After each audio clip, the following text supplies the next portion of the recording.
everything in human experience and really human history or human civilization's experience is that everything seems to fall to the earth. That if you have water particles, they don't just, if they're large enough, they don't just float up. They don't, if they're small enough, they're being held up by the wind and all of that. But if they're large enough, they will fall. That you don't have people that are able to just float around, they'll fall. You don't have taxi cabs that float around, they'll fall. And not only will the water fall, it'll hit the ground, it'll puddle up, and if there's a gutter, it'll fall into the gutter. It's just trying to get lower and lower and lower. Or if I were to drop a bunch of needles, they would just fall. They don't. If I have a needle at rest here, it doesn't automatically, for no reason, all of a sudden jump and or fly upwards or start to float. And so this is a thing that's just fundamental to everything that we've ever experienced. And so for most of human history or human civilization, we just accepted it as a given. We thought, well, look, that's just obvious. Everything should just fall down. That's just the way the universe is. To think otherwise would be crazy. And that's why this guy right over here is one of the greatest geniuses of all time. And he did many more things than just the things I'm going to describe in this video. Each and any one of those things would have earned his place in history. But this, as you might already know, this is Isaac Newton. Isaac Newton. Easily one of the top 5 minds in all of human history. So a pretty fascinating dude. And one of his big insights about this whole things falling down problem is, do they have to fall down? Is this just something that we should assume about the universe? That that things just need to fall down? And he says or at least we're told that he did tell people that he was somewhat inspired to come upon this way of thinking by observing an apple falling from a tree. It's probably not true that you'll see in some cartoons on TV that the apple hit his head or hit his head while he was sleeping and gave him the idea. But if most people were to see, let me draw a tree here. So that's a twig right over there. Maybe I'll draw some leaves. So if most people, so that is, and let me draw the apple over here. So this is the apple right over here. So for most people, if I were to kind of snap this twig right over here, it's completely common sense. The apple would fall. And if most people were to observe that, they would just think it's a normal happening in the universe.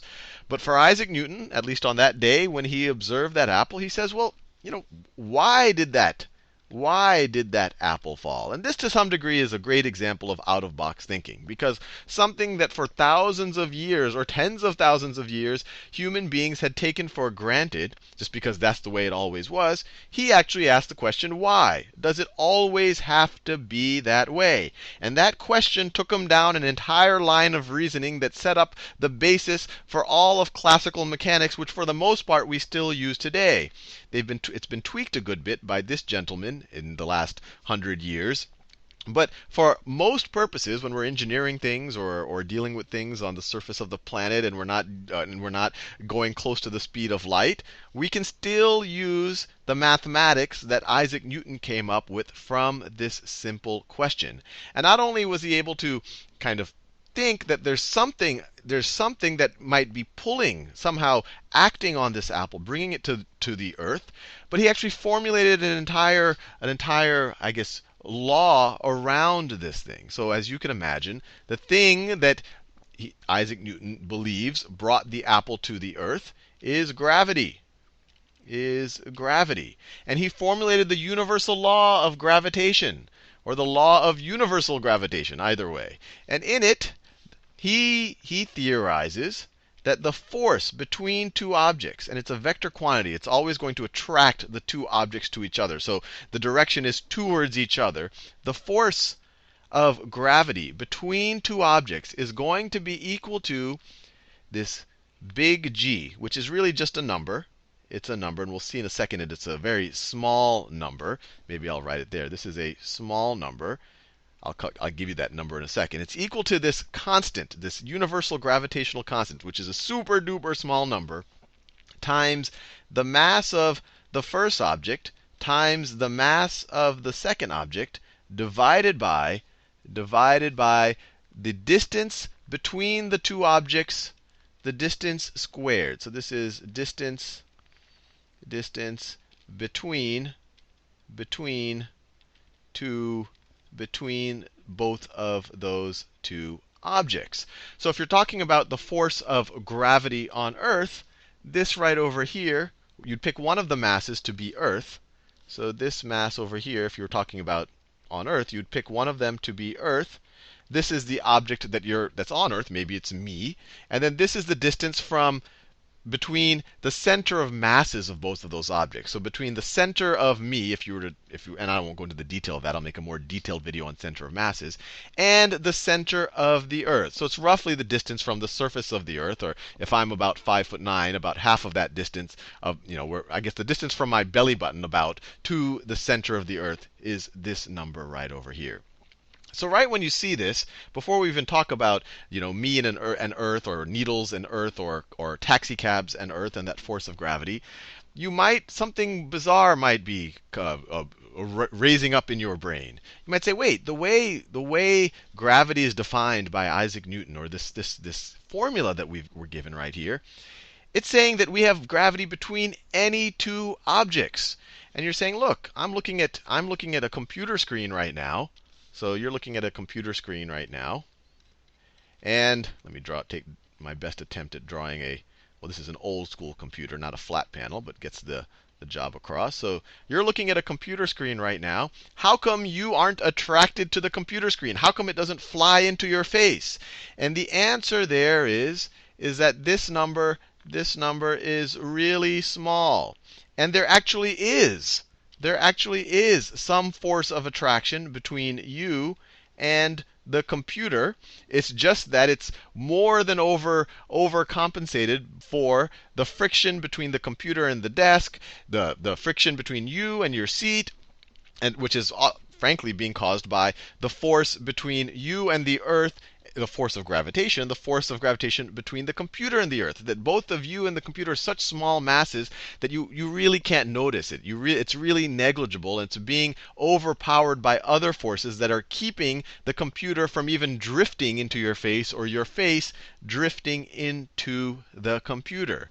So just to get a sense of that, this g, this unit, this big G, this constant of proportionality, just to get a sense of how small it is, this is, and I'm going to round it here, it's approximately 6.67 times 10 to the negative 11th newtons, and we'll talk about newtons. Newtons is the metric unit of force. Newton meters per kilogram squared. Or actually, let me write it this way. Newton times, I want to say this correctly, Newton times meter per kilogram squared. So it's this strange set of units here, but the units are really there so that when you multiply it by two masses, which are in kilograms, and divide it by a distance, which is in meters, you will end up with newtons. But I want to make it clear that this is a super small number, 10 to the negative 11th. If I were to just write 10 to the negative 11th, it would be 0.0. And then we would have 1, 2, 3, 4, 5, 6, 7, 8, 9, 10, 11. This is, let me see, 1, 2, 3, 4, 5, 6, 7, 8, 9, 10, 11. So this number right here is the same thing as 6.67 times this thing over here. So this is a super small number. And that's why when you multiply it by not so large numbers, if you don't use Earth, if you use you and a computer, you're going to end up with still a super duper duper duper small force. Something that's so small you won't notice it. It's going to be overpowered by other forces, so these things don't fly into each other. But when you think about really massive bodies like the Earth, the force of gravity starts to become noticeable, very noticeable. And I'm not going to give you the mass of Earth in this video, although that's interesting and you can look it up yourself. But if you put in the mass of Earth right over here, if you put it in right over there, and if you put in roughly the distance from the surface of the Earth to the center of the Earth, therefore r, and you multiply that times g, all of these terms right over here. So this term, if you multiply that term times that term and divide it by this term squared, they simplify to what's sometimes called little g. Little g. So this right here, you could view that as the gravitational field at the surface of Earth. It's also the same thing as the acceleration of gravity near the surface of the Earth. And this is, and once again, I'm just going to round it for the sake. This comes out to be units wise 9.8 meters per second squared. And then you're left with just the other mass. So times m1. So for simplicity, if something is close to the surface of the Earth, the distance does matter, but if we're close to the surface of the Earth, we can say that the force of gravity is going to be this little g thing times whatever the mass is that is close to Earth. So if for example you were to take me, and let's say I weigh 70 kilograms. So in the case of Sal has actually I shouldn't say weigh, I have a mass of 70 kilograms. I have a mass of 70 kilograms. Weight is actually a force, but we'll clarify that more later. My mass is 70 kilograms. Then we can figure out the force that the Earth is pulling down on me, which is actually my weight. So in this situation, the force is going to be g, which is 9.8 meters per second squared. So it's 9.8 meters per second squared times my mass, which is 70 kilograms, times 70 kilograms. And let's get my handy TI-85 out to figure this out. So I get 9.8 times 70. And that gives me 686. So this is equal to 686 kilogram meters per second squared. Kilogram meters per second squared. Or this is the exact same thing as this, the same right over here. This is the definition of a Newton. So this is a Newton, which is appropriately named for the guy that's the father of all of classical physics. So my weight on Earth, which is the same thing as the force that Earth is pulling down on me, or that the gravitational attraction between me and Earth, I should say, is 686 newtons. Now I will ask you an interesting question. So here is Earth. And I am not even a speck of a speck of a speck on Earth, but for the sake of simplicity, let's say that this is me. I'm hanging out in the Indian Ocean someplace. So that is me. And we already know that Earth is pulling down on me with a force of 686 newtons. Now my question to you is, Am I pulling on the Earth with any force? And am I pulling on the Earth with a larger or a smaller force than it is pulling on me? And your gut, or just your knee-jerk reaction might be, well, look, Earth is so huge, Sal is so tiny. Clearly, the Earth must be pulling with a greater force on Sal than Sal is pulling on the Earth. Unfortunately, that's not the case.